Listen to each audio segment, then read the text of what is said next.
वेळ होती 4ची आणि दिवस होता 20 मार्च 2014 या रोजी तत्कालीन गुजरातचे मुख्यमंत्री आणि भाजपचे पंतप्रधान पदाचे उमेदवार नरेंद्र मोदी यांनी यवतमाळच्या दाबडी या गावामध्ये भेट देऊन शेतकऱ्यांसोबत चाय पे चर्चा केली होती। तत्पूर्वी ज्या शेतामध्ये नरेंद्र मोदींनी भेट देऊन सोयाबीनची पाहणी केली होती त्या शेतामध्ये सध्या काँग्रेसचे प्रदेशाध्यक्ष हर्षवर्धन सपकाळ आहे। आपण त्यांच्याकडून अधिक जाणून घेणार आहोत। भाऊ, आज तुम्ही शेतकरी सन्मान पदयात्रा काढताय, काय सांगाल तुम्ही?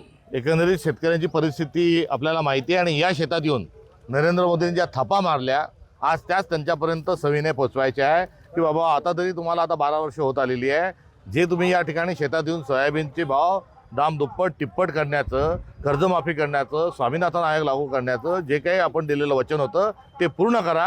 हा क्या हुआ तेरा वादा या शेतातून आज रोजी आम्ही विचारत आहोत।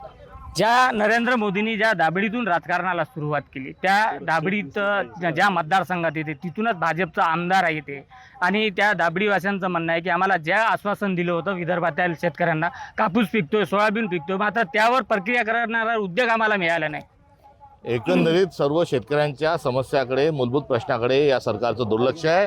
केवळ आपल्या उद्योगपती मित्रांचं चांगभलं करण्यामध्ये नरेंद्र मोदी हे व्यस्त आहेत आणि त्यांची स्त्री महाराष्ट्रामध्ये देवेंद्र फडणवीस ही ओढत आहेत। नक्कीच। संजय राठोड, साम टीव्ही न्यूज, यवतमाळ।